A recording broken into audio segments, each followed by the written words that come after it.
Hi everyone. బెండకాయ fry కోసము stove on చేసేసి దాని మీద ఐరన్ కడాయి పెట్టి కొంచెం ఆయిల్ వేసి వేడయ్యాక ఎర్రగడ్డలు, పచ్చిమిరపకాయలు, కరివేపాకు, పచ్చి కరివేపాకు వేసాను. కొంచెం వేయించాను. అందులోనే గరిటెతో తిప్పుతూ వేయించుకున్న తర్వాత బాగా మగ్గాలి కదా, అందుకోసం మూత పెడుతున్నానండి. మూత పెట్టిన తర్వాత కాసేపు అలాగే స్టవ్ మీద ఉండనివ్వండి. తర్వాత లిడ్ తీసిన తర్వాత మనము మామూలుగా యాజ్ యూజువల్ కర్రీస్కి ఎలాగో కలుపుకుంటామో అలానే కలుపుతాం. దీనికి కూడా చూసారా, ఎర్రగడ్డలు ట్రాన్స్పరెంట్గా అయిపోయాయి కదా. సో ఈ స్టేజ్లో మనము ఇదంతా కూడా ఒక బౌల్లోకి తీసేసుకొని సపరేట్గా పెట్టేసుకోవాలండి.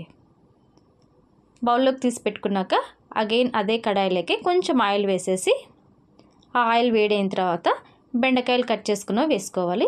ఇక్కడ ఒక చిన్న టిప్ ఏమంటే, మనం అప్పుడు కర్రీ చేస్తున్నప్పుడు అప్పుడప్పటికి ఫ్రెష్గా కట్ చేసుకోకూడదు బెండకాయలు. అలా కట్ చేసుకుంటే జిగురు ఎక్కువగా ఉంటుంది. సో ఆఫ్టర్నూన్ చేయాలి కర్రీ అనుకుంటే మార్నింగ్ కడిగి పెట్టేసుకోవాలి, లేదా మార్నింగ్ చేయాలనుకోండి నైటే కడిగి పెట్టేసుకోండి. అప్పుడు జిగురు అనేది బెండకాయలకి ఎక్కువగా ఉండదండి. And then one more thing ఏమంటే, ఐరన్ కడాయిలో చేస్తే టేస్టీగా ఉంటాయి అండ్ హెల్తీ కూడా అండి. సో జిగురుగా అనిపిస్తుంది చూడండి ఇంకా అయినప్పటికీ. సో అలా కదుపుతూ ఉండండి. కదిపిన తర్వాత అగైన్ మరి లిడ్ పెట్టేసేయండి. లిడ్ పెట్టేసేసి మూత పెట్టేస్తే కొంచెం మగ్గుతాయి అన్నమాట. సో అలాగా కొద్దిసేపు వదిలేసేయండి. సిమ్లోనే పెట్టండి. సిమ్లో పెడితే మాడకుండా ఉంటాయి, టేస్ట్ కూడా బాగుంటుంది. నెక్స్ట్ సాల్ట్, నేనైతే రాక్ సాల్టే కొంచెం దంచేసేసి అలా వేసేస్తున్నాను. మోస్ట్ ప్రాబబ్లీ నేనైతే అయోడైజ్ సాల్ట్ అవన్నీ వాడను, ఈ సాల్టే వాడుతుంటాను. పెరుగులోకి, పచ్చళ్ళలోకి ఒకటే అయోడైడ్ సాల్ట్ అనేది వాడతానండి. అగైన్ లిడ్ తీసేసి చూస్తే బాగా మగ్గిపోయి ఉన్నాయి, చూస్తున్నారు కదా. ఈ స్టేజ్లో ఇంకా మనము లిడ్ పెట్టాల్సిన అవసరం లేదు. ఓపెన్లోనే అలా కదుపుతూ ఉంటే జిగురు ఏదైతే మనకు కనిపిస్తుందో అదంతా కూడా తగ్గిపోతుందండి. కదుపుతూ ఉండాలి. ఏమంటే కొంచెం గ్యాప్ తీసుకొని అలా కదుపుతూ ఉంటే అందులో ఉన్న జిగురు మొత్తం తగ్గిపోతుంది. చూసారా, జిగురు తగ్గిపోయింది కదా ఇప్పుడు. సో ఈ స్టేజ్లో మనము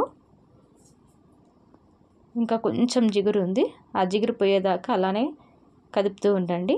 జిగురు అంతా తగ్గిపోయిన తర్వాత, అంటే జిగురు అంతా పోయిన తర్వాత తెల్లగడ్డలు ఒక 5-6 రెబ్బలు తీసుకొని బాగా దంచేసుకొని, అంటే బాగా మెత్తగా చేసేసుకొని వేయడమే. అందులోకి వేస్తే మంచి ఫ్లేవర్, చాలా బాగుంటుంది ఫ్లేవర్ కూడా అండ్ హెల్తీ కూడా. సో అదంతా తెల్లగడ్డల ఫ్లేవర్ మొత్తం బెండకాయలకు పట్టేలాగా బాగా కలపాలి. కలిపిన తర్వాత ఇప్పుడు ఇందులోకి కొంచెం పసుపు వేసి ఇది కూడా బాగా కలిసిపోయేలాగా కదుపుతూ ఉండండి. పసుపు అంతా బాగా కలుసుకున్న తర్వాత నెక్స్ట్ ఇందులోకి కారం పొడి అండి. నేనైతే కారం పొడిని మిర్చి అండ్ జీలకర్ర వేయించి పొడి చేసి పెట్టుకున్నాను. కర్రీస్లోకి అంతా కూడా ఇదే పొడి వేస్తాను. టేస్ట్గా ఉంటుంది అండ్ స్మెల్ కూడా చాలా బాగుంటుంది, హెల్తీ కూడాను. సో అదంతా కూడా బాగా కలిసిపోయేలాగా కదుపుతూ ఉండండి.